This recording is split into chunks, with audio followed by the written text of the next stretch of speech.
అన్నారు. తర్వాత అది మనం అది లేకుండా ఈ పుస్తకాలు మనం చెప్పుకుంటే తెలుస్తుందనుకోండి. వ్యాఖ్యానాలే దక్కుడు, వేదం మాత్రం అక్కడే ఉంటుంది వివరణ. ఇక్కడ అలాంటి ఛందస్సుల గురించి ఇస్తున్నారు అన్నమాట.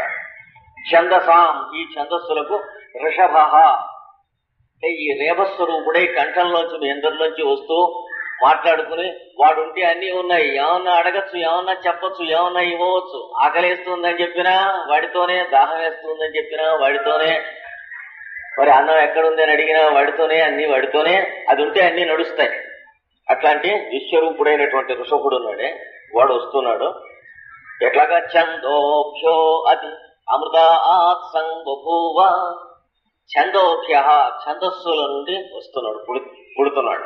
ఈ మెజర్మెంట్స్ లోంచి మనిషి అంటే ఏమిటంటే ఇంత ఒడ్డు పొడుగు ఉంటాడు, ఇన్ని కేజీలు ఉండొచ్చు యావరేజ్ గా, లోపల ఇన్ని పక్కట ఎముకలు ఉండొచ్చు, 2 ఊపిరితిత్తులు, గుండెకాయ, కాళ్ళ దగ్గర నుంచి ఇలా ఎముకలన్నీ లెక్కెడితే లెక్క సరిపోతాయి. అంతేకాకుండా ఎముకల్లో ఏముంటాయంటే కాల్షియం ఉంటుంది, సొన్న ఉంటుంది, ఫాస్ఫరస్ ఉంటుంది, అది ఉంటుంది, జీలకర్ర ఉంటుంది. ఇంకా రక్తంలో ఏముంటుందంటే ఏదో ఐరన్ ఉంటుంది, హెమోగ్లోబిన్ ఉంటుంది, అది ఉంటుంది, అదో గ్రూపు. ఇలా ఇవన్నీ లెక్కేస్తే అదే మోస్తరుగా వస్తాయి. కనుక ఇవన్నీ ఛందస్సులు అన్నారు. మానవుడికి శరీరంలో ఉన్న కెమిస్ట్రీ ఒక చోట బోర్డు మీద వేస్తే ఇంకొక మానవుడిని చంపివేసినా అదే ఉంటుంది, ఇంకే ఉండదు.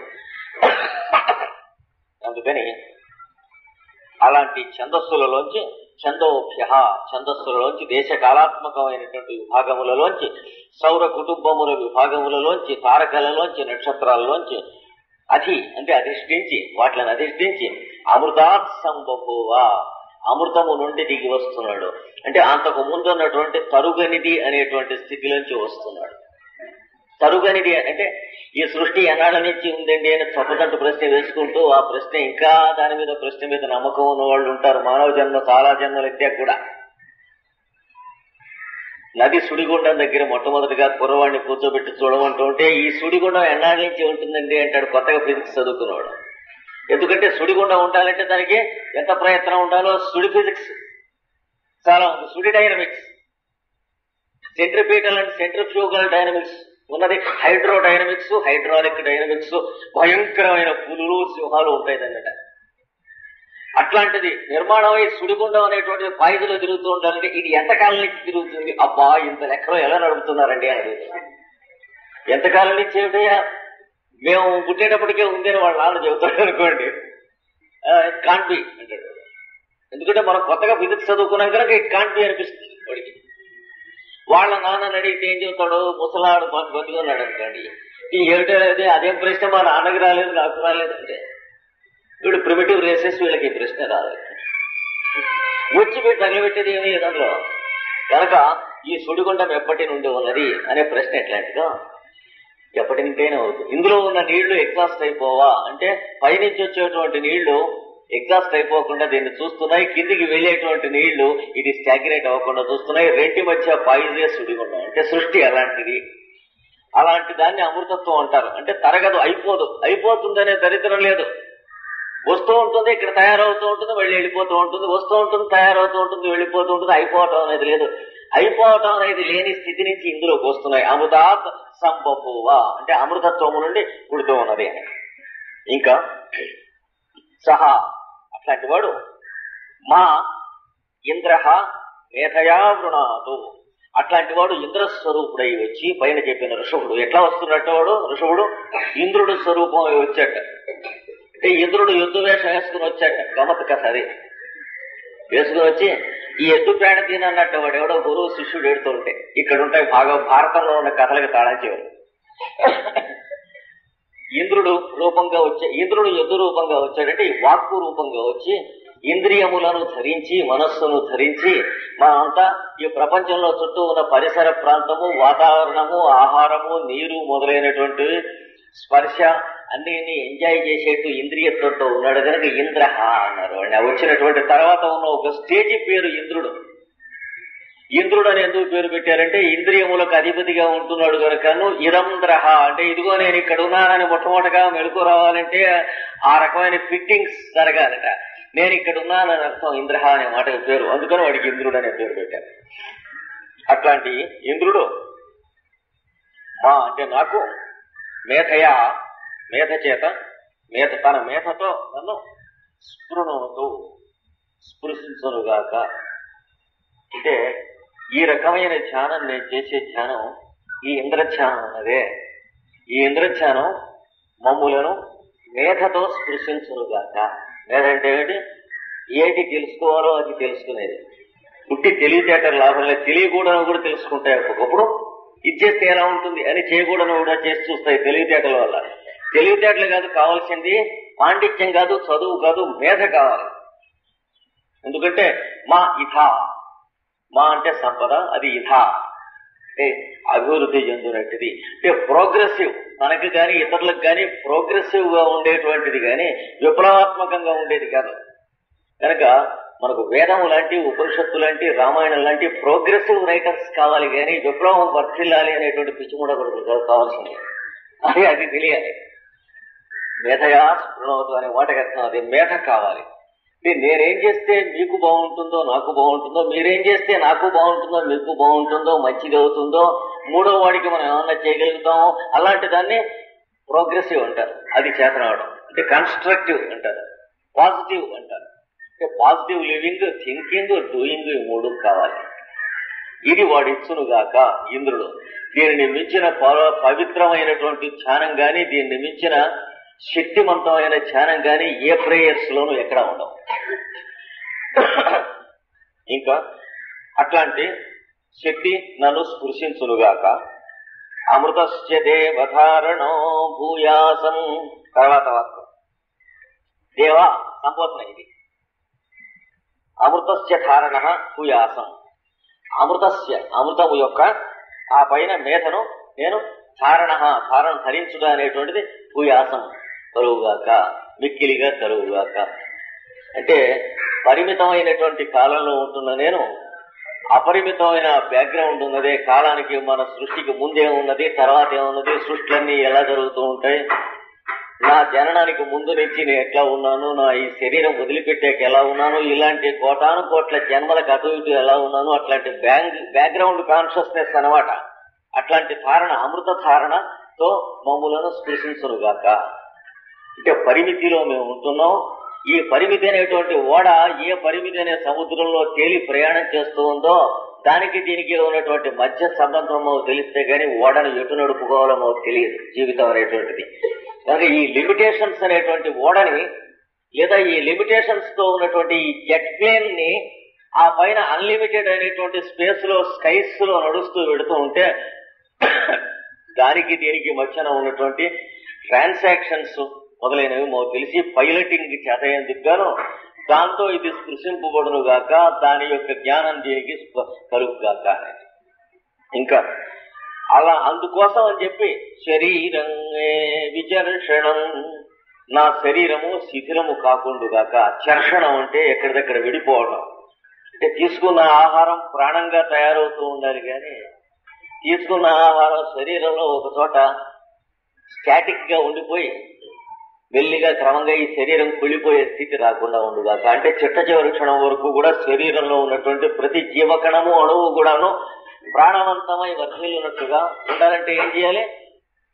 ప్రతి క్షణము కూడా శరీరము, మనస్సు అవి చేయవలసిన పని సొంతంగా చేసుకుంటూ ఉండాలి. చేయించుకుంటూ ఉంటాం కాకుండా. చేసుకుంటాం ఎప్పుడైతే మానేసి చేయించుకుంటాం మొదలెట్టామో కాలు చేయబడిపోయి చేయించుకోవాల్సి వస్తుంది. గడ్డం కూడా చేయించుకుంటాం, అట్లాగా శరీరానికి కూడా చాకరీ చేయించుకుంటాం అని వస్తుంది. అది లేకుండా శరీరము విచర్షణముగా ఉండునుగాక.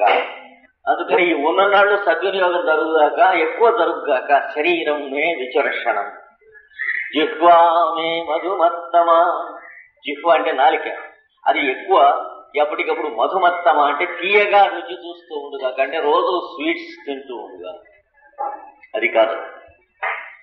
నాలుక ఏది మాట్లాడినా ఎదుటివాడికి కావలసినటువంటి పద్ధతిలో, రుచిగా ఉండేటువంటి పద్ధతిలో, నచ్చేటువంటి పద్ధతిలో, ఆ శ్రేయస్సు కోరిన పద్ధతిలో, అన్నిటికన్నా ఎక్కువ శ్రేయస్సు కోరినటువంటి వేదవాక్కుతో ఈ నాలిక రుచిగా ఉండునుగాక. కనుక నాలిక రుచి రెండు రకాలు. మూర్ఖుడికి ఒక రకమైన రుచి, పెద్దవాడికి ఒక రకమైన రుచి. మూర్ఖుడికి నాలిక మీద వేసుకున్నది తనకే రుచి ఉందో తెలిసే రుచి ఒకటి. అది అతిగా చూస్తే విరోచనాలు, అజీర్ణం రోగం. తీసుకున్నటువంటి పదార్థం ఏ రుచిగా ఉందో తెలిసే రుచి ఒకటే, మాట్లాడిన మాట ఏ రుచిగా ఉందో నలుగురికి తెలిసేది. ఈ రెండవ రుచి తీపి అయినటువంటి రుచిగా ఉండుగాక. అమృతస్య దేవధారణో భూయాసం. తర్వాత చెబుతున్నాడు అనమాట, జిహ్వామే మధుమత్తమ. ఈ రెండవ తరగతి రుచికి సంబంధించినటువంటి పద్ధతిగా నా నాలుక చాలా రుచికరమై ఉండుగాక. అందుకే ఇమాం కళ్యాణి వాచం వద. కళ్యాణి వాక్ అంటారు దీన్ని. అంటే సర్వశుభము అయినటువంటి వాక్కు మాట్లాడినట్లయితే సత్యం బ్రూయాత్, సత్యం పలకాలి. పలికితే కొండ బద్దలు కొట్టినట్టు పలికేటువంటి చవటలం కొంతమంది. ఎవరేమనుకున్నా సరే నిజం పలుకుతాం అనేటువంటి డిసీజ్ ఉన్నటువంటి వాళ్ళని చాలా మంది ఉన్నాం. అంటే అదొక హిస్టీరియా లాంటి ఘోర వ్యాధి. మనం సత్యం పలకొచ్చు కానీ ఎవడేమనుకున్నా సరే పలికేటువంటి హక్కు మన దగ్గర లేదు. ఆలోచించుకోవాలి జాగ్రత్తగా. ప్రియం బ్రూయాత్, ఎదుటివాడికి ప్రియంగా ఉండేట్టు మాత్రమే పలికే హక్కు మనకు ఉన్నది. మండేటట్టుగా మాట్లాడి నోరు మూసుకూరుకోవాలి, లేకపోతే అవతలి లెంపకాయ కొట్టే హక్కు వాడికి ఉన్నది. కానీ సత్యమే పలకాలి కానీ ప్రియం బ్రూయాత్, ప్రియమే పలకాలి. న బ్రూయాత్ సత్యం అప్రియం. ఎన్నడూ కూడా సత్యం మాట్లాడుతూ అప్రియంగా మాట్లాడదు, నీకు హక్కు లేదు నాయన. సత్యం చెబుతూనే ఎదుటివాడికి మండేట్టుగా గాని, కోపం వచ్చేట్టుగా గాని, బాధపడేట్టుగా గాని, చీకా కలిగేటట్టుగా గాని హక్కు లేదు. ఎందుచేత ఇళ్లలో భార్యాభర్తలు దెబ్బలాడుకుంటూ ఉంటారు, ఎందుచేత డైవర్సులు జరుగుతూ ఉంటాయి, ఎందుచేత అన్నదమ్ములు కోర్టుకు వెళుతూ ఉంటారు. ఈ ఒక్క చోట ఈ మరువు చెప్పిన రెండవ వాక్యం మనం తిన్నగా పని చేయకపోవడం వల్ల. నబ్రూయాత్ సత్యం అప్రియం. సత్యం అప్రియంగా ఎప్పుడు పలకద్దు. ప్రియంచన అనృతం బ్రూయాత్. చాలా ప్రియంగా ఉంటుంది కాబట్టి అసత్యం అంతకంటే పలకద్దు. సత్యం పలుకు, ప్రియంగా పలుకు, అప్రియంగా పలకకు, అప్రియమైన సత్యం పలకదు. చేతనైతే ఇట్లా పలుకు, లేకపోతే మీ ఇంట్లో మీరు పలుకుంటూ ఉంటారు. ఓడితో ఆఫీసులో పలుకున్నా పేజీలు వస్తాయి, అంతకంటే తేడా వస్తాయి. ఎక్కడన్నా పెద్ద పెద్ద ఫంక్షన్స్ లో అయినా అంతే, అడ్మినిస్ట్రేషన్ లో అయినా అంతే, గవర్నమెంట్ లో అయినా అంతే, ఇంట్లో అయినా అంతే. ఇది మధుమత్తం. కర్ణాభ్యాం ఘోరి విశ్రువం. ఈ చెవులు అనేటువంటి ఇంద్రియం ద్వారా ఇంద్రుడు అనుభవిస్తున్నాడు కనుక లోపల ఈ చెవుల ద్వారా పూరి అంటే మిక్కిలి హెచ్చుగా, విశ్రువం అంటే వినబడును గాక, విందును గాక. అంటే ఎప్పుడు కూడాను వినవలసినవి విందామనేటువంటిది చనిపోకుండా బతుకును గాక చివరి దాకా. తెలుసులే అవాయి అనే స్థితి లేకుండా బతుకుతామని. కర్ణాభ్యాం ఘోరి విశ్రువం అంటే ఒక వయస్సు వచ్చాక ఏమవుతుందంటే వాడు ఏదన్నా సజెషన్ ఇస్తూ ఉంటే, చెబుతూ ఉంటే ఆ మాత్రం మాకు తెలియదు అనుకున్నావా అని అనిపిస్తుంది. అది లేకుండా బతుకుతుంగా అన్నాడు. అప్పుడు పెరగటం అనేది నిజమైన పెరుగుదల వస్తుంది. తల్లి గర్భంలో పుట్టాక వయస్సును బట్టి వచ్చే పెరుగుదల, దాని గురించి మనం ప్రయత్నం అక్కర్లేదు, అన్నపానీయాలతో వస్తుంది, అవి సవ్యంగా చూసుకుంటే. ఇది పెరుగుదల, అసలైనటువంటి ఇంద్రుడు యొక్క పెరుగుదల కావాలి. దాన్నే అందుకనే పెద్దలు ఆశీర్వచనంలో ఏం చెప్పారంటే, స్వస్తిన ఇంద్రో వృద్ధశ్రవా. ఇంద్రుడు వృద్ధశ్రవసుట్ట అంటే పెరిగిన చెవులు గలవాడు. అంతా కూడా కవిత్వం. అర్థం ఏంటంటే చెవుల ద్వారా పెరిగినవాడు. అంటే పెద్దవాళ్ళు వృద్ధులు ఉన్నారే, వాళ్ళు వస్తే శ్రవ అంటే వింటాట చెవి ఒక్కి లోపల ఉన్నవాడు. అంచేత వాడికి పెరుగుతూ ఉండటమే గాని చనిపోవటం ఉండదు లోపల ఉన్నవాడికి. వృద్ధత్వం జరసా వినా అన్నాడు కాళిదాసు. పెరగటమే కానీ ముసిలితనం లేనివాడు ఆ లోపల ఉన్నవాడు, వినేటువంటి శక్తి అయినటువంటి వాడు. అందుకనే ఇంద్రుడి యొక్క గురువు బృహస్పతి అన్నారు. అంటే వినే శక్తి. బృహస్పతి అంటే వినే శక్తి, మాట్లాడే శక్తిని. అది లోపల ఉన్న ఇంద్రుడికి కూడా వాడు గురువుట. అంటే వీళ్ళైతే వాడు గుడ్డాడు చెవిటాడైపోతాడు లోపల ఉన్నవాడు. అన్ని కూడా పొడుపు కథ. అందుకని కర్ణాభ్యాం పూరి విశ్రువం. చెవుల ద్వారా పూరి అంటే మిక్కిలిగా, విశ్రువం అంటే విందుముగాక. బ్రహ్మణ కోశోసి మేధయా పిహిత. బ్రహ్మణ అంటే పరబ్రహ్మ యొక్క కోశం అంటే మొగ్గ. కోశం అంటే డిక్షనరీ అని అర్థం. మనం పుస్తకాలు చేసుకుంటాం, వచ్చాక వచ్చింది. ఇది మరి మనుషులు పుట్టిన తర్వాత, అచ్చు పుస్తకాలు పుట్టిన తర్వాత, లిఖిత పుస్తకాలు పుట్టిన తర్వాత వచ్చింది కోశము, కోష్ ఈ పదాలన్నీ. కోశం అంటే పుస్తకం కాదు. పుస్తకాలు పుట్టక మునుపు, మనిషి పుట్టక మునుపు కూడా కోశం అంటే మొగ్గ.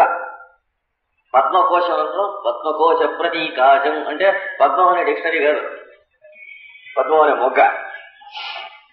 ఇక్కడ బ్రహ్మణ కోశ పరబ్రహ్మ యొక్క మొగ్గ. ప్రతివాడు పుడుతూ ఉన్నప్పటికీ కూడా పరబ్రహ్మ ఎందుకు పుడుతున్నాడు, పరబ్రహ్మ యొక్క తత్వంతో తయారవుతున్నాడు. దాంట్లోకి విచ్చుకుంటున్నాడు కనుక బ్రహ్మణ కోశ అసి, బ్రహ్మ యొక్క కోశమై ఉన్నావు నువ్వు. మేధయా పిహిత, మూత దేంతో మూతపడి ఉంది? ఇందాక మేధ అని చెప్పారు చూడండి, నీ జ్ఞానం అని. ఎప్పటికప్పుడు బయట ఉన్న ప్రపంచం నీకు అర్థమవుతూ ఉంటుంది జ్ఞానంగా, కానీ నీకు అర్థమైన జ్ఞానంతోనే పీఠం అంటే మూసి ఉంటుంది. జాగ్రత్త జాగ్రత్త. ఇంతవరకు నీకు ఏదైతే ప్రపంచంలో అర్థమైందో అది నీకు జ్ఞానం కింద నీకు అడ్డగించి ఉంటుంది. కొత్త జ్ఞానం ఏమన్నా వచ్చినట్లయితే ఈ కళ్ళజోళ్లలోంచి చూస్తావు, కానీ నువ్వు సూటిగా చుట్టావు అలవాటు పెంకు గట్టి పోగొట్టుకుని ఉంటావు. జాగ్రత్త. అంటే 10 ఏళ్ల కుర్రాడు ఉన్నాడు, వాడికి జ్ఞానం వచ్చే పద్ధతి వేరు. 50 ఏళ్ల మనం ఉన్నాం అనుకోండి, మనకి జ్ఞానం వచ్చేది పెంకు ఎక్కువ కాదు.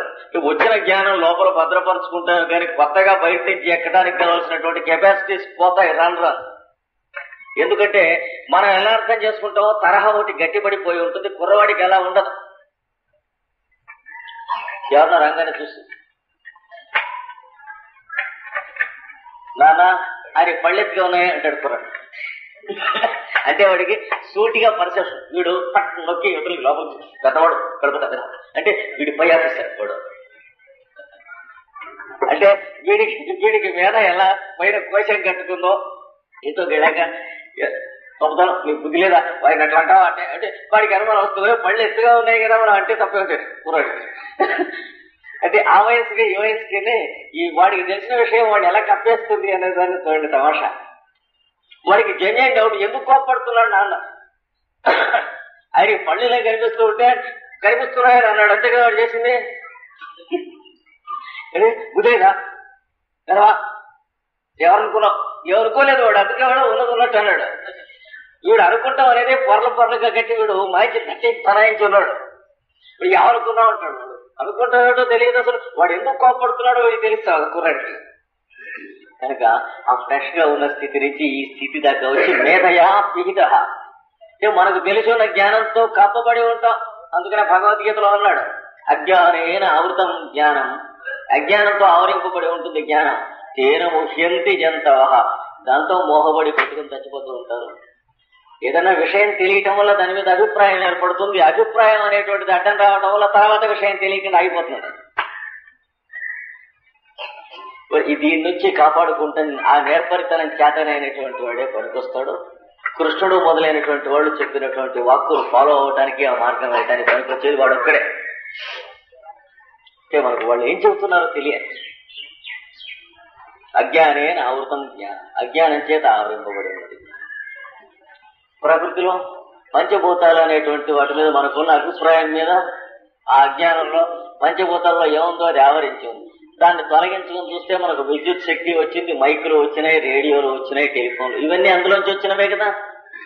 అలాగే మీరంటే ఏమిటో నాకున్న అభిప్రాయం వల్ల కప్పబడి ఉంది మీకు నాకు మధ్య ఉన్న సంబంధం. అందుకని ఆ సంబంధం అలాగా ఏవో జంతికల గొట్టంలోంచి జంతికల్లాగా అతి కష్టం మీద మళ్ళా కలుసుకుందాం అంటే అరగంట మాట్లాడేందుకు సంబంధించిన సంబంధం తప్ప మీకు మాకు మధ్యన ఇంకా మిమ్మల్ని గురించి నాకు, నన్ను గురించి మీకు ఉన్న అభిప్రాయపు గోడలు అడ్డం పెట్టుకుంటాం. ఇది అజ్ఞాన కోశం అంటే. ఇది దేంతో తయారవుతుంది? విజ్ఞానంతో తయారవుతుంది. శనగపిండితో జంతికలు తయారైనట్లు విజ్ఞానంతో అజ్ఞానం తయారవుతుంది. ఎందుకంటే జంతికలు అయ్యాక ఇంకా శనగపిండి అవటం మానేస్తాయి కదా. అలాగే మన అభిప్రాయాలు అవటం అయిన తర్వాత మనకు తెలియటం మానేస్తుంది. ఇలా ఉంటుంది. దీంతో జాగ్రత్తగా చూసుకోవాలన్నాడు. బ్రహ్మణ కోశోసి మేధయా విహిత, మేధతో కప్పబడినటువంటిది. మేధ ఎంత విలువైనది అయినప్పటికీ దాంతో కప్పబడి ఉంటావు అన్నాడు. లోపల నువ్వు నీలోంచి మేధ వస్తుంది, మేధ నిన్ను కప్పేస్తుంది. నీలోంచి క్రాప్ వస్తుంది, క్రాప్ నిన్ను కప్పేస్తుందే లేదా? అలాగే ఇది కూడా మేధయా విహిత. ఇంకా చెబుతున్నాడు. అందుకని శృతం మే గోపాయ, శృతం అంటే విన్నటువంటి విషయం, పెద్దల వల్ల గాని పిన్నల వల్ల గాని ఎవరి వల్ల వినబడిన విషయం. ఎవడు మాట్లాడుతున్నాడు అనేటువంటి ప్రశ్న వచ్చిన వాడికి ఇంకా వినబడదు. ఎవడి ద్వారా మాట్లాడినా ఒకడే మాట్లాడుతున్నాడు అనేటువంటి సంగతి మర్చిపోయినటువంటి వాడికి వచ్చినది ప్రతిదీ కూడా వాడికి కావాల్సినటువంటి వాక్యం, వాడికి తెలియని విషయం అంటూ ఉండదు, అన్ని వినబడతాయి కనుక. ఎవడు మాట్లాడుతున్నాడు విందాం అనేటువంటి వాడికి తనకి చెప్పడానికి కొంతమందే క్వాలిఫై, తాను కంటే పెద్దవాళ్ళని తాను అనుకున్నవాడు. అంటే తన వినటాన్ని తాను లిమిట్ చేసుకుంటూ తనకు చెప్పే వాళ్ళని తను లిమిట్ చేసుకుంటున్నావు అని అనుకుంటున్నావు. అంటే నేను ఎన్ని చోట్ల నుంచి వినిపిస్తూ ఉంటే అన్ని వినే బదులు కొన్నే వినటానికి మిగతా డోర్స్ షట్ చేసుకున్నట్లుగా కొంతమంది చేస్తేనే వింటా. ఇలాంటివి లేకుండా ఉండుగాక. కర్ణాభ్యాం చెవుల ద్వారా పూరి విశ్వం శృతం మే గోపాయ, విన్నదంతా కూడా మే నాకు గోపాయ అంటే భద్రపరచుట కొరకు, గోపనము చేయుట కొరకు, గుప్తము చేయుట కొరకు. అంటే ఈ శరీరం నిలబడేందుకు ఎలా అయితే ఆరోగ్యం మొదలైనవి చేసుకుంటున్నామో, ఈ మనస్సు మొదలైనవి నిలబడేందుకు మన ఐడియాస్ మన థాట్స్ మొదలైనవి అజ్ఞానంతో ఎలా అయితే ప్రొటెక్ట్ చేసుకుంటూ ప్రపంచంలో ఈ మతాలు ఫిలాసఫీలు అనేటువంటి వేరే వేరేగా పెట్టుకుంటున్నామో, అలా కాకుండా నిలబడేందుకు, బ్రతికేందుకు, విశ్వశాంతికి, విశ్వశ్రేయస్సుకి, దాని గోపనమునకు నేను విన్నదంతా కూడా కంట్రిబ్యూట్ చేయగాక. ఇది నేర్చుకున్నందుకు సాధనం. అది ఆవహంతి విధంగాన ఎలాగా ఇది నడవాలి? ఈయన విన్నటువంటిది ఆవహంతి, దీన్ని నడిపిస్తూనే ఉండాలంటే వాహనం అంటే ఆవహంతి చక్కగా నడిపించినటువంటిది వితన్వాన విశేషంగా వ్యాప్తి చేయనట్లు. మనం నేర్చుకున్న జ్ఞానం మన్ని నిర్వహిస్తూ ఉండాలి, మన్ని వ్యాప్తి చేస్తూ ఉండాలి. దీన్ని తెలుగులో చెబితే మాస్టర్ గారు, బండి నడుస్తూ ఉండగానే రిపేర్ జరగాలి.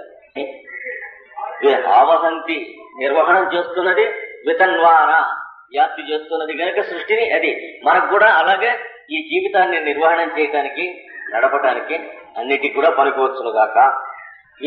విస్తరింపజేయడానికి, జ్ఞానాన్ని నా జీవిత నిర్వహణకి, గృహస్థాశ్రమాది ఆశ్రమ నిర్వహణకి, 10 మందికి చెప్పడానికి, వీటికి కూడా ఈ బ్రహ్మ విషయం అనేటువంటి విషయం పనికి వచ్చునుగాక. కుర్వాణా చీరమాత్మనః, ఆత్మనః ఆత్మకు అంటే లోపల ఉన్న నేను అనేటువంటి వాడికి, చీరం అంటే పైన వస్త్రం అన్నమాట, దాన్ని కుర్వాణ చేస్తూ ఉన్నది. అంటే నాకు ఏదో కిందికి బట్టకి అన్నట్లు. అదొకటే కాదు, లోపల ఉన్నటువంటి చీరం వస్త్రం ఉన్నది అంటే తోలు చర్మం.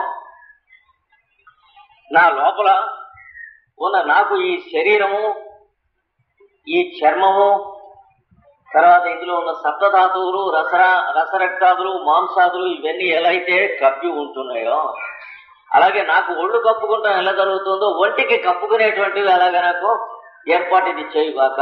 ఇది చదువుకుంటూనే దీంట్లో నడుస్తూ ఉండుగాక, దీనికోసమే పనికొచ్చేట్టుగా చేయుగాక, జీవితం దీనికోసమే కంట్రిబ్యూషన్ అవుగాక, నాకు కావలసినవి మినిమం నీడ్స్ అది చూస్తూ ఉండుగాక.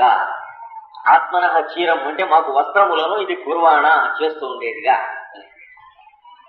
లేకపోతే ఆత్మ ఆత్మ మాట్లాడుకోండి, శరీరమే ఉంది, ఇహలోకమే కదా, పాంచభౌతికమే కదా, ఈ శరీరమే ఉన్నది, ఇది తుచ్చం అని అంటే, అయితే శరీరాలు వదిలిపెట్టి ఆత్మ ఆత్మ మాట్లాడుకున్నందుకు ఏముండదు అక్కడ. ఆకాశం గగనం శూన్యం.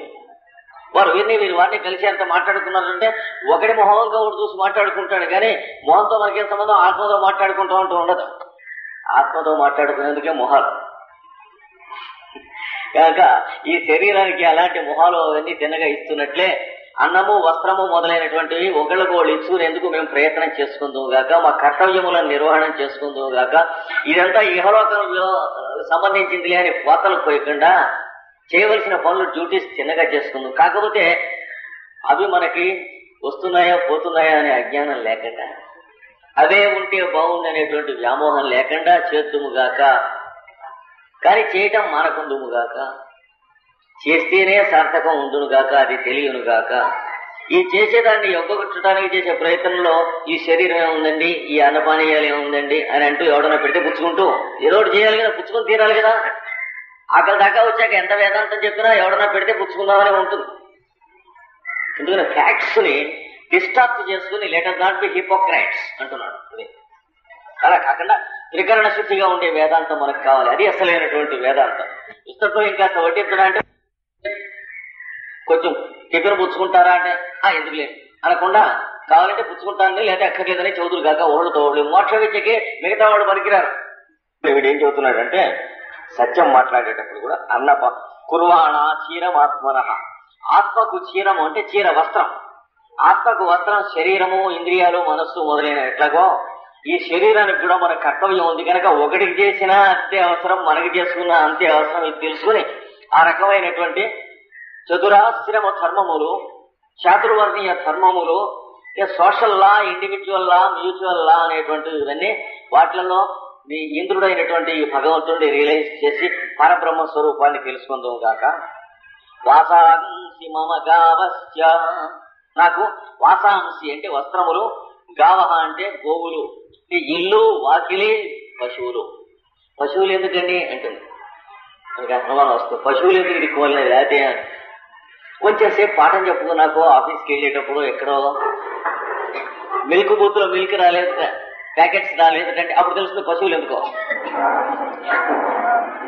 అంటే మనం పశువులకి సేవ చేసి మానవత్వమైనా నిలుపుకోవాలి, లేదా ఎవడన్నా మిల్క్ బూతులు తయారు చేసి ఇస్తూ ఉంటే తాగే పశువులా అయినా మనం బతకాలి.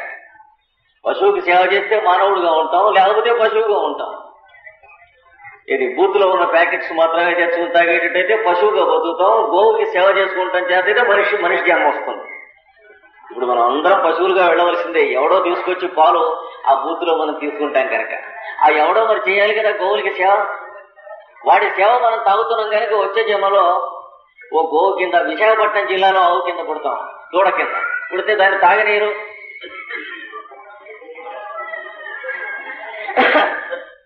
పాలా నీరు కదా, ఏం చేస్తాడు ఆ పులు నుండి చచ్చిపోతుంటే దీన్ని అది నేను సన్మానిస్తానని చెప్పి లోపల గడ్డి గుచ్చేసి ఇలా పెట్టేస్తాను. చేసినటువంటి ఫలితం. గోవులు ఎందుకు అని అనకూడదు. 400-500 సంవత్సరాల కిందట, 2-3 వేల సంవత్సరాల కిందట గోవుల్ని మానవుడు సేవ చేసుకునే బయటికాడు. ఇంకొక 300-400 సంవత్సరాల తర్వాత మానవ జాతి మూడుతూ ఉన్నది ఈ భూమి మీద, మళ్లీ గోవులు సేవ చేసుకునే బతకాలి. ఈ మధ్యలో ఉన్న సహారా ఏడాదిలో ఉన్న నపోసకులం కనుక మనకు అర్థం కాదు గోవులు ఏమిటంటే. అందున పొందిన వాళ్ళం కాదు, ఇందున పొందిన వాళ్ళం కాదు. ముందు శతాబ్దాలు బాగున్నాయి, రాబోయే శతాబ్దాలు బాగున్నాయి. మధ్యలో ఉన్నటువంటి వర్క్లెస్ జనరేషన్స్ కనుక మనకి గోసేవ అంటే ఎందుకు పశువులు అంటాడు ఏమిటి మాటికి వేదంలో అంటే వాడు ఇంత తిన్నవాడు, ఇంకోటి పెట్టినవాడు, బతక నేర్చినవాడు, బతికినవాడు కనుక గోవులు అన్నాడు. లేకపోతే వాడు కూడా గోవులు అనకుండా జాబ్స్ గీబ్స్, ఎంప్లాయ్మెంట్ ఎక్స్చేంజ్, అక్కడ బల కింద మనం పుచ్చుకునేవి ఇవన్నీ వాడు చెప్పేవాడే. నీకెందుకు 6,000 తీసుకురా అంటే నియోగ సంఖ్య, నేను ఉద్యోగం ఇప్పిస్తాను. ఈ ఊళ్ళో అదే రెగ్యులర్ గా ఒక జాబ్. అది పాపం వీళ్ళు అక్కడ ఇక్కడ పట్టుకొచ్చి 6,000 ఉద్యోగం లేకపోయినా సరే 12 మాసాలు తినచ్చు జాగ్రత్తగా ఉంటేనే కామన్ సెన్స్ వీడికి ఉండదు. పట్టుకెళ్ళి వాడికి ఇచ్చాడు, రసీదు ఉండదు, ఏముండదు, జీతం 5-6 కేసులు మొన్నే వచ్చినాయి. ఏడాది అయిందంటే పుచ్చుకున్నారు, ఉద్యోగం ఇప్పించలేదని. వాడి ఉద్యోగం అదైనప్పుడు నీకేం ఇప్పిస్తాడు? అయితే ఇప్పుడు సొల్యూషన్ ఏమిటంటే టొరంటో ఈస్ట్ అండ్ బోడౌన్, తూర్పుగా తిరిగి దండం పెట్టింది రసీదులు లేనటువంటి ఉద్యోగాలు. అలా కాకుండా గోవుకి సేవ చేస్తే వీడికి షూర్గా మిల్క్ వస్తాయి. దానికి గడ్డి వేయండి. చెట్టు పెంచాల్సి వస్తుంది అనేటువంటి ఎందుకు ఏడవాలి? చెట్టు పెంచితే దానికి గడ్డి వస్తుంది, నీకు పళ్ళు, కాయలు, దుంపలు వస్తాయి. నువ్వు దానికి గడ్డి వేయచ్చు, అది నీకు పాలు ఇవ్వచ్చు. ఒక ట్రయాంగిల్ అంటే సింబయాసిస్ అంటారు దీన్ని, అది చేతనవుతుంది. అది లేకపోతే నువ్వు పశువు అయితే ఏదో మేస్తూ చచ్చిపోవాల్సి వస్తుంది, నర పశువు కింద. నువ్వు చెట్టుకి, నువ్వు జంతువుకి చేసే సేవ ఉన్నట్లయితే చెట్టు జంతువు నీకు చేసే సేవ ఉంటుంది. చెట్టు జంతువుకి, జంతువు చెట్టుకి, చెట్టు మనిషికి, మనిషి చెట్టుకి, జంతువు మనిషికి, మనిషి జంతువుకి, ఇలాగా ట్రయాంగిల్ తిరుగుతుంది. అది వేద ధర్మం అంటారు.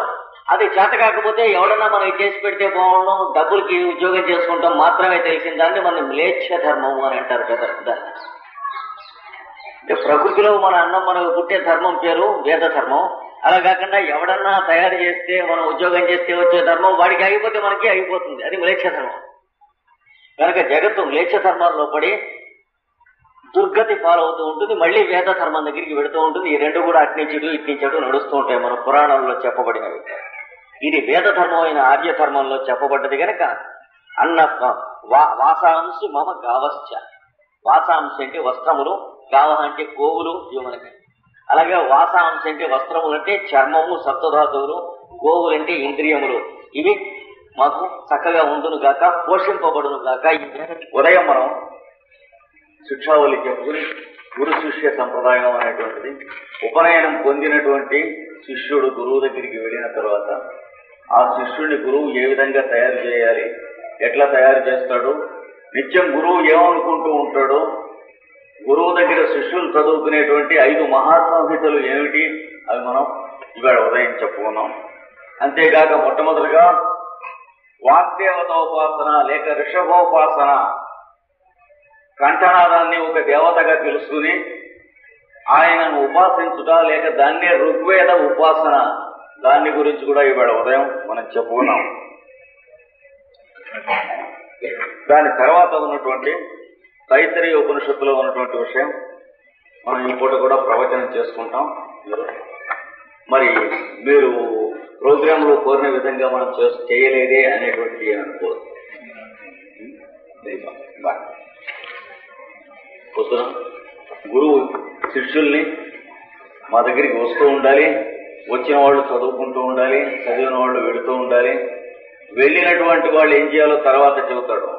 ఆ వచ్చి వెళుతూ ఉన్నటువంటి వాళ్ళు ఒక నదిలో జలములు వచ్చి వెళుతూ ఉన్నట్టుగా వెళ్ళాలి. వాళ్లకు మేము చేసేటువంటి విద్యాబోధ అనేటువంటిది నదీ ఘట్టముల యందు స్నానం చేసేటువంటి పుణ్యాత్ములు ఎలా చేస్తూ ఉంటారో ఆ మాత్రగా మేము చేయాలి. అంటే శిష్యులకి విద్య నేర్పడం కూడా గురువు తాను స్నానం చేసినటువంటి పుణ్యకర్మ, పవిత్ర కర్మ, సంస్కారం లాంటిది. దీంట్లో ఉన్న రహస్యం ఏమిటంటే శిష్యుడు నేర్చుకుంటూ ఉంటే గురువు నేర్పడం జరగదు. నిజమైన విద్యకి శిష్యుడు నేర్చుకుంటూ ఉంటే గురువు కూడా నేర్చుకుంటం జరుగుతుంది. ఇది తెలియదు.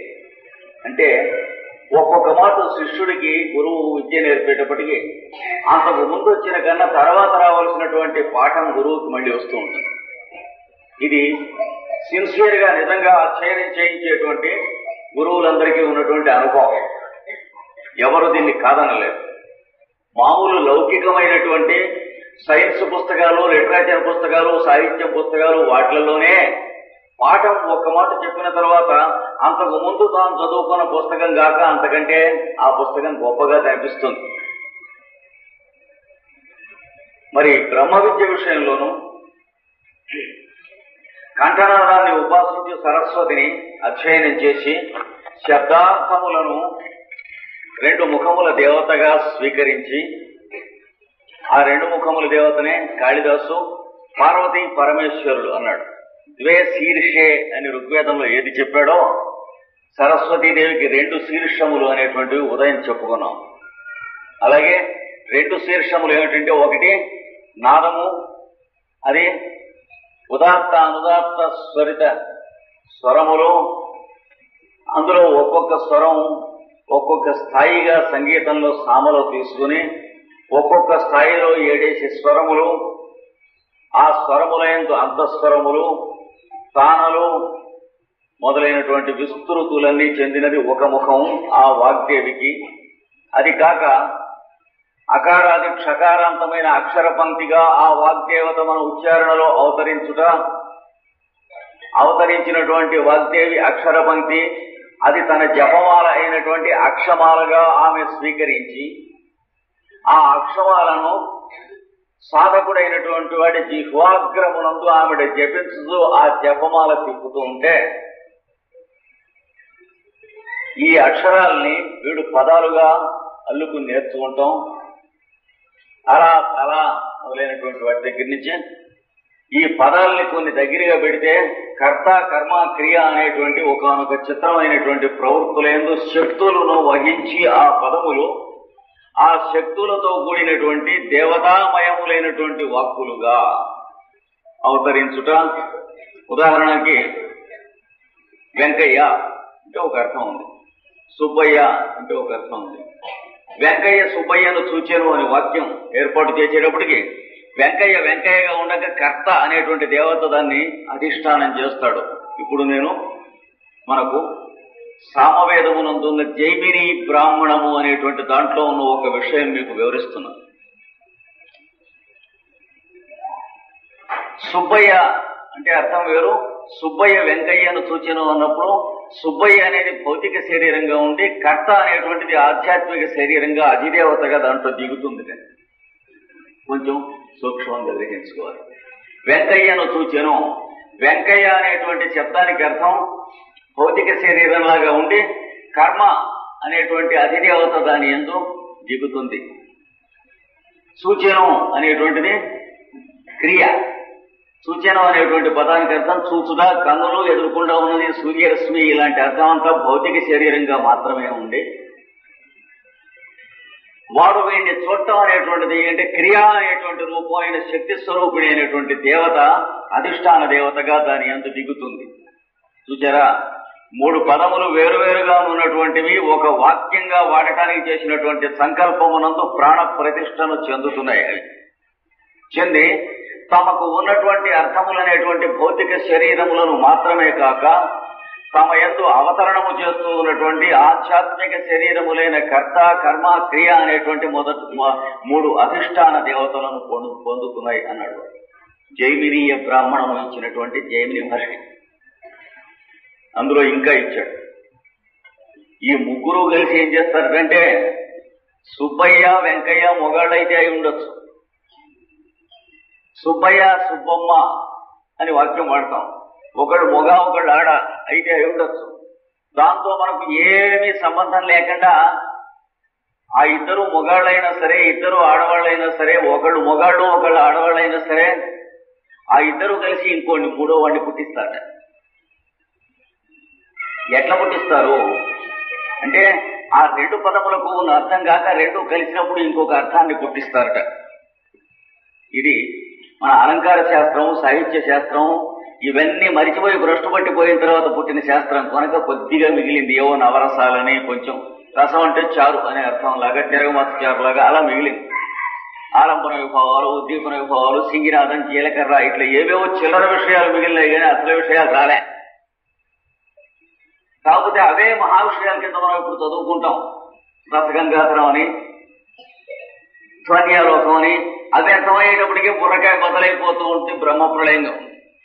ఇంత అయితే టెంకాయ చుట్టూ ఉన్న పీచు తప్ప ఆ శాస్త్రాల్లో ఉన్నది. టెంకాయ లోపల ఉన్నటువంటి కొబ్బరిని నీళ్లు లేవు. ఇప్పుడు మనం చదువుకునే అలంకార శాస్త్రంలో అది ఎట్లా ఉంచండి. ఈ సుబ్బయ్య వెంకయ్య కలిసి ఇంకో ఆయన సుంకయ్య అనేటువంటి ఆయన అంటే కలిసి అర్థం ఇంకోటి పుట్టిస్తారు. సూచనం అనేటువంటి పదంతో కలిపితే సుబ్బయ్య సూచనం అనేటువంటి ఇద్దరు కలిసి ఇంకోటి పుట్టిస్తారట. వెంకయ్యను అనే పదమును సూచన కలిసి ఇంకోటి పుట్టిస్తారట. 3 వచ్చేటికి ఇంకో 3 పుడతారటండి. దీంట్లో ఉన్న రహస్యాన్ని ఉపమానంగా పెట్టి, తమాషగా చమత్కారంగా పెట్టి,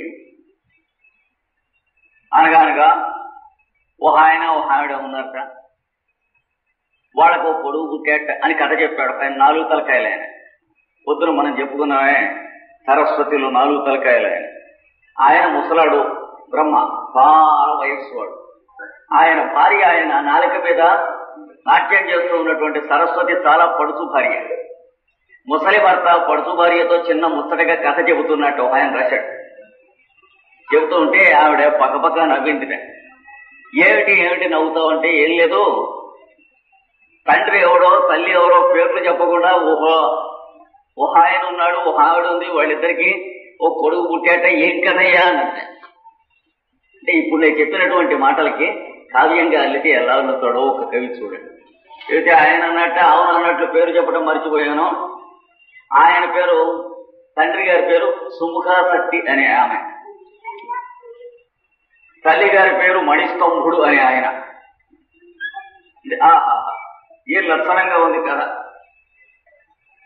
పెద్దవాడ ఏడోడి మతిపోతూ ఉంటాడు, పట్టుతో పోతూ ఒకడదోడ దహించేస్తూ ఉంటాడు అని నవ్వింద్ర సరస్వతి. ఏమిటి, తండ్రి పేరు సుముఖాసక్తి అని ఆమెట. చూడండి, తల్లి పేరు మణిస్తంభుడు అని ఆయనట. చిన్నగా పోయా సత్తు నా మాట నోట్లోంచి వచ్చిన తర్వాత అబద్ధం అవటానికి వీల్లేదు, అలాగే పుడతారు అన్నట్టు ఆయన. కళాపూర్ణోదయం అనేటువంటి కావ్యంలో దీన్ని కావ్యానికి హృదయంగా పెట్టి చుట్టూను ఈ సామవేదము, ఋగ్వేదము, యజుర్వేదంలో ఉన్న విషయాలన్నీ గమ్మత్తుగా అల్లాడు పింగళేశ్వరుడు అనేటువంటి కవి. అదెట్లుంచండి. ఈ పదములు, కర్త కర్మక్రియలు, వాక్యములు, ఇలాంటి వాక్యాలు 2 దగ్గరగా పెట్టేటప్పటికిట ఈ 2 వాక్యాల్లోనూ వేరే వేరేగా ఉన్న అర్థం కాకుండా 2 వాక్యాలు కలిసి ఇంకో అర్థాన్ని కొడుకుని పుట్టిస్తారు. కొల్లలుగా పుట్టిస్తారు కంటే ఆ లోకంలో చిత్రంగా 2 అక్షరాలు కలిస్తే ఒక ఆయన పుడతాట అర్థం. 2 పదాలు పుడితే ఇంకో ఆయన కలిస్తే ఇంకో ఆయన పుడతారట, ఇంకో అర్థం. 2 వాక్యాలు కలిస్తే ఇంకా చాలా మంది పుడతారట. 3 వాక్యాలు కలిస్తే చాలా మంది పుడతారట. ఇలాంటిదంతా ఒక ముఖం ఉంటుంది సరస్వతీదేవికి. దీన్ని ఏమని అంటారు? అర్థము, శబ్దానికి అర్థానికి సంబంధం ఉన్న ముఖం ఇది. ఇంకొక ముఖం మొదట చెప్పింది ఏది? 3 స్థాయిలు, 7 స్వరములు సంగీతానికి. దాన్ని గాంధర్వం అయినటువంటి ముఖం అన్నారు. ఆ మొదట చెప్పినటువంటి ముఖాన్ని సరస్వతికి గాంధర్వము అయినటువంటి ముఖం అన్నారు. ఈ తర్వాత చెప్పినటువంటి ముఖాన్ని సారస్వతము అయినటువంటి ముఖం అన్నారు. గాంధర్వులు, సారస్వతులు అనేటువంటి వాళ్ళు ఇద్దరు సరస్వతి యొక్క 2 ముఖాల్లోంచి పుట్టుకొచ్చారు. దాన్నంతరినీ దగ్గరగా సమన్వయించే కాళిదాసు వాగర్థావివ సంపృక్తో వాగర్థ ప్రతిపత్తయే జగత పితరౌ వందే పార్వతీ పరమేశ్వరౌ అని శ్లోకం రాశాడు. వాక్ అర్థం ఇవ అంటే వాక్కు అర్థము 2 వలె సంపృక్తం కూడి ఉన్నటువంటి వాళ్ళు పార్వతీ పరమేశ్వరు, పార్వతీ పరమేశ్వరులు అని చెప్పేటువంటి వాళ్ళు వాళ్ళిద్దరు. అట్లాంటి వాళ్ళని వాగర్థ ప్రతిపత్తే, చక్కని వాక్కు చక్కని అర్థము 2 పొసగింపు పొందు బాగా కుదిరి నాలోంచి అది వచ్చేందుకోసమని వందే నమస్కరిస్తున్నాను అన్నాడు కాళిదాసు. శ్లోకం చాలా సింపుల్ గా ఉన్నట్లుగా ఉంటుంది. ఇలాంటి ఋషభం అనేటువంటి దేవత దిగి వచ్చినటువంటి వైభవములు ఇవన్నీ దానికి చేసినటువంటి వేదములలో సామవేదమునందు చేసిన వ్యాఖ్యానం. ఋషభము లేక ఋగ్వేదాన్ని అధ్యయనం చేసినటువంటి ఋషులు ఐతరేయులు అనేటువంటి మహానుభావులుగా చెప్పబడ్డారు. అనగా వాక్కు ఉచ్చరిస్తున్నటువంటి వాడు వాక్కు ఒకటిగానే ఉండగా సంకల్పం వేరుగా తనకంటే వచ్చి మాట్లాడదాం అనేటువంటి వాక్కుగా వచ్చి ఆ సంకల్పంలోంచి తాను మాట్లాడేటువంటి మాట వేరైపోయి ఆ వేరైన మాటని తాను వేరుగా ఉచ్చరించి దాంట్లోకి తాను అర్థంగా దిగటం అనేది మనం రోజు చేస్తూ ఉన్నాం సరస్వతి. ఇలాగ తనకంటే ఇతరము అనేటువంటిది పుట్టిస్తూ ఉంటాం. ఎలా వస్తుందో మనకు తెలియజేసేటువంటి సాహిత్య వేత్తలు ఐతరేయులు. అంటే ది మిస్టరీ ఆఫ్ ఆబ్జెక్టివిటీ అనేటువంటి దాన్ని ఎక్స్ప్లెయిన్ చేసినటువంటి వాళ్ళుగా పెద్దలు ఇచ్చారు ఋగ్వేదంలో. అలాగే ఈ సమస్త సృష్టి తానుగానే సంకల్పానికి ముందు ఉన్నటువంటి బ్రహ్మ తనకంటే ఈ సృష్టి వేరుగా సృష్టించడానికి ప్రయత్నం చేసినప్పుడు ఐతరేయము అనేది జగత్తులో పుట్టింది. పుట్టి దానివల్లనే మనందరం ఒకళ్ళనొకళ్ళు మనకన్నా వేరుగా ఇతర ప్రపంచాన్ని మిగిలిన వాళ్ళని చూస్తూ ఉంటాం అనేటువంటి ఈ సంసార జగత్తు మాయా అనేటువంటివన్నీ పుట్టినాయి. ఇలాంటి వ్యాఖ్యానములు చాలా విశేషంగా ఉదయం మనం చెప్పుకున్నటువంటి ఋషభుడు, విశ్వరూపుడు అనేటువంటి వాటి గురించి ఉన్నాయి. అది కూడా మనకు చక్కగా వివరించేసి తైత్రీయంలో ఇచ్చారు. మొదట పంచమహా సంహితల గురించి వివరించి ఇచ్చారు. తర్వాత ఋషభుడు అనేటువంటి దేవతను గురించి వివరించి ఇచ్చారు. ఈ విద్యను అధ్యయనం చేయడానికి శిష్యులు వస్తూ వెళుతూ ఉన్నట్లయితే అది ఒక మహాప్రవాహం కనుక, నదీ ప్రవాహం కనుక అయినట్లయితే రోజు నిత్యం నదిలో స్నానం చేసినటువంటి వాడు ఎలా తపస్సు చేసి సంస్కారవంతుడుగా నిలుస్తాడో మేము శిష్యులకు రోజు ఈ పాఠాలు చెప్పి అంతకు ముందు కన్నా ఎక్కువగా ఈ పాఠాలు మేము నేర్చుకుంటూ ఉంటాం అని చెప్పారు. అది కూడా ఉదయం చెప్పారు. శిష్యులకు పాఠాలు చెప్పి మేము నాలెడ్జ్ వాళ్ళకి ఇంజెక్షన్ చేస్తామని కానీ, మా వ్యూస్ వాళ్ళని ఇన్ఫెక్షన్ చేస్తామని కానీ, ఇట్లాంటివి బ్రెయిన్ వాషింగ్ చేస్తామని కానీ, పొలిటికల్ గా వాళ్ళని పార్టీ మార్చేస్తామని కానీ, మతం పుచ్చుకునేట్టు చేస్తామని కానీ అవేం చెప్పలేదు. వాళ్ళు చెప్పినటువంటిది ఏమిటంటే మేము మాకు వచ్చిన పాఠం వాళ్ళకి చెప్పడం వల్ల అంతకు ముందు మాకు బాగా వస్తూ ఉంటుంది, తర్వాత వాడికి ఇంకా అంతకంటే బాగా చెబుతాం.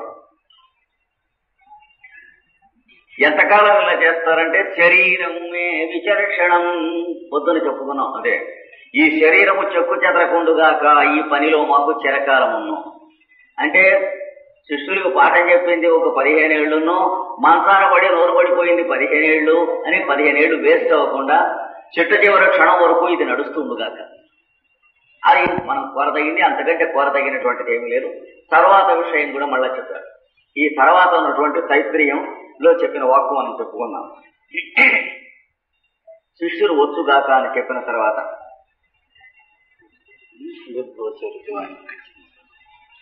భోర్భువస్సువరిదివా ఏతాస్తిస్రో యారతయః. ఇందాక వృషభం చెప్పాం, కంఠంలోంచి వచ్చేటువంటి నాదం. అది వ్యక్తం అయ్యేందుకు కానీ, పరమేశ్వరుడిలోంచి సృష్టి యువతలకు వచ్చేందుకు కానీ, మనస్సులోంచి భావాలు వచ్చేందుకు కానీ 3 వ్యాహృతులు. వ్యాహృతి అనే మాటకి ఆహృతి అంటే ఉచ్చారణలు, అట్టరెన్సెస్ అని అర్థం. 3 ఉచ్చారణలు ఉన్నాయి అన్నాడు. 3 చోట్ల కట్టేశారు ఈ వృషభాన్ని అని కదా చెప్పింది మన ఏఎల్ఎన్ రావు గారు. 3 గుంజలకు కట్టేశారు అన్నారు. ఆ 3 ఋగ్వేదంలో చెప్పబడినటువంటి ఈ 3ంటిని ఏమంటారంటే భోర్, భువః, సువః అని అంటారు.